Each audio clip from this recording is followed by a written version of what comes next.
आदेश माऊली, अलख निरंजन, जय गजानन माऊली. आदेश. आज या ठिकाणी माऊली गजानन महाराज माऊली आणि वंदनीय आमचं हृदय अधिष्ठान असलेले गणेशानंद सरस्वती महाराज माऊली, की जे आमच्यासाठी एक वेगळं अलौकिक ऋणानुबंध म्हणा किंवा हृदयबंध म्हणा, असं काहीतरी एक वेगळं नातं आमचं होतं आणि ते अजूनही आहे. अल्लाह. आणि ते अमर महात्मे असतात. अल्लाह. म्हणजे ते कधी वेगळ्या प्रवाहात आपल्याला सोडून जात नाहीत.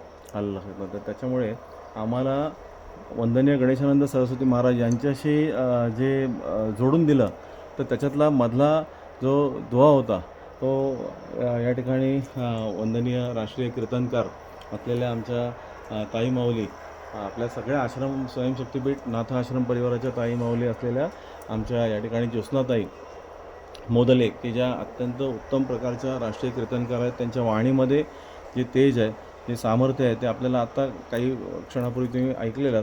आणि अनेक ठिकाणी त्यांची कीर्तन असतात. आत्ताच मी अगदी माऊलींसमोर या ठिकाणी स्मरण सांगतो की त्या अशा महात्म्या माऊलींची, अशा माऊलींची पूर्ण विश्वाला गरज आहे. अल्लाह. की ज्या ठिकाणी त्या वरून जर तुम्ही पाहिलं तर अगदी एक सामान्य, म्हणजे मी त्यांची क्षमा मागतो की सामान्य रूप दिसतं, पण त्या सामान्यामध्ये असामान्य तो दडलेलं असतं. ते कदाचित आमच्यासारख्या माऊलींकडे, आता ही मी माऊलींकडे येताना म्हटलं की माऊली तुमच्याकडे ABCDच्या शाळेत मी आता येतो आहे. मी इथे आता अध्यात्मातल्या अची शाळा माझी सुरू झाली. आणि माऊलीने सांगितलं की 9 वर्ष काही बडबड करायची नाही, काही मोठेपणा दाखवायचं नाही, गप्प शांत राहायचं, असं माऊलीने आदेश दिला आहे. त्याच्यामुळे माऊलींच्या आदेशापुढे बोलणं काही हे नाही. त्याच्यामुळे माऊलीने सांगितलेलं आहे की अध्यात्मातला नावाची गोष्ट आहे, त्याच्यातला अपमान पण तुला पचवायचं आहे आणि ते वारंवार होणार आहे, असं माऊलीने सांगितलेलं आहे. अपमान तर पचवायचं आहे आणि ते वारंवार होणार आहे. त्यात म्हणले 9 वर्ष तुझी खडी परीक्षा आहे. आणि आता बघू 9 वर्ष कशा परीक्षेत माऊली कसं हे करते.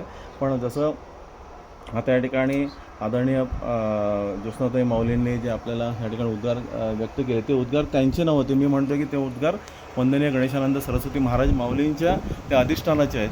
आणि मी आजही म्हणतो की ते इथून येऊन गेलेले आहेत. अल्लाह. ते म्हणून तर त्यांचं आगमन इथे झालं ना. आणि तुम्हाला कालचा हे सांगतो, कालचा प्रसंग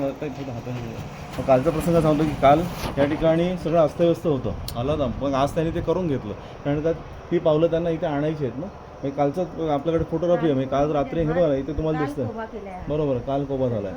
म्हणजे ते त्यांना काळजी असते ना, त्यांना काळजी असते, आपल्या लेकरांची त्यांना काळजी आहे. म्हणजे त्यामुळे आज आमच्या मनात तर हेच आहे की महाराजच त्या ठिकाणी त्यांची पावलं घेऊन आलेले आहेत. अल्लाह. आणि हा जो काय भाग आहे ना, हा जो काय मी आता तिथे असलेले गिरीशदादा म्हणा किंवा कृष्णदादा म्हणा, जे काही माऊली आहेत त्या माऊलींना पण आमचं वंदन आहे.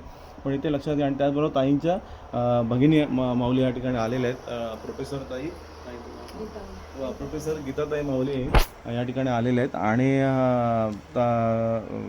सगळ्यात महत्त्वाची गोष्ट म्हणजे की ताईंचं आणि आमचं हे हृदयचे ते हृदय, असं काहीतरी वेगळं नातं महाराजांनी जोडून दिलेलं आहे. अल्लाह. तर आणि ते जरी आम्ही 2 वर्ष एकमेकाला भेटलो नाही, म्हणजे त्या मला स्वतःहून फोन कधीच करत नाहीत. म्हणजे बघा केवढं, म्हणजे मोठे जे लोक असतात ना हृदय, ते आपल्याला जाणतात की बाबा समोरच्या व्यक्तीला, आणि ते 5-5 जणांना फोन जाणार किंवा मेसेज जाणार, त्याच्यानंतर तो मेसेज माझ्याकडे येणार.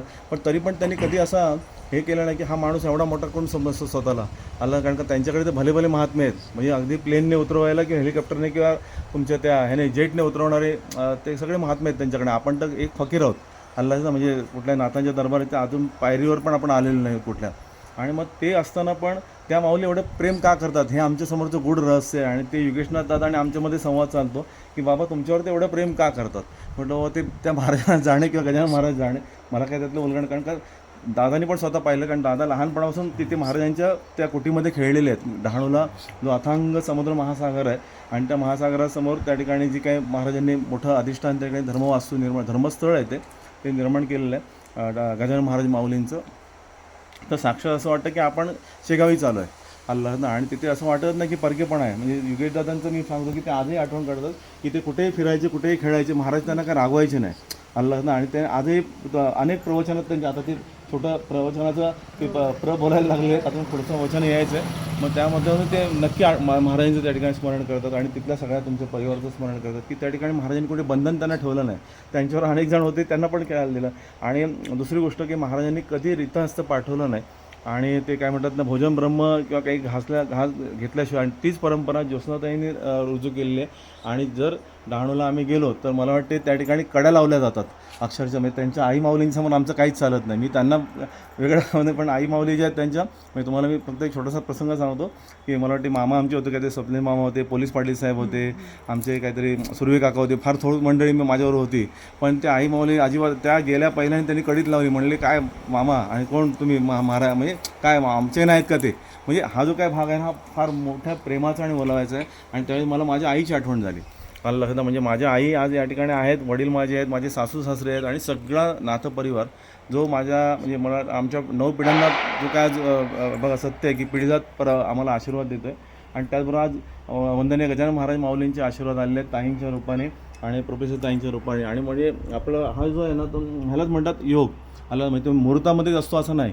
तो ते हे मुहूर्त हा जो काही एक निमित्त भाग आहे आणि हृदयाचा मुहूर्त फार महत्त्वाचा आहे की आपल्याला आतून जो आवाज येतो आतून भेट येते तर फार महत्त्वाचं. आणि ताईंचा विशेष कौतुक मी तुम्हाला परत तेच सांगितलं की कोणालाही हे व्यत्यय आणायचं नाही. बरं आता कधीतरी आश्रमातले ज्या माऊली आहेत ते पण बिचारे वेगवेगळ्या पद्धतीने व्यस्त आहेत, ते काहीतरी वेगळे चुकीचं पण उत्तर देत असतील तरीसुद्धा न रागावणं, त्यांनाही लेकरांसारखं समजून घेणं ह्याला पण मोठं मन लागतं हो मला. त्यामुळे कधीतरी विकेश दादा पण त्यांना रिप्लाय द्यायला उशीर करतात तरीसुद्धा न म्हणजे राग न घेणं म्हणजे हे माहिती की मोठे व्यक्ती ह्या हृदयाने फार मोठे असतात.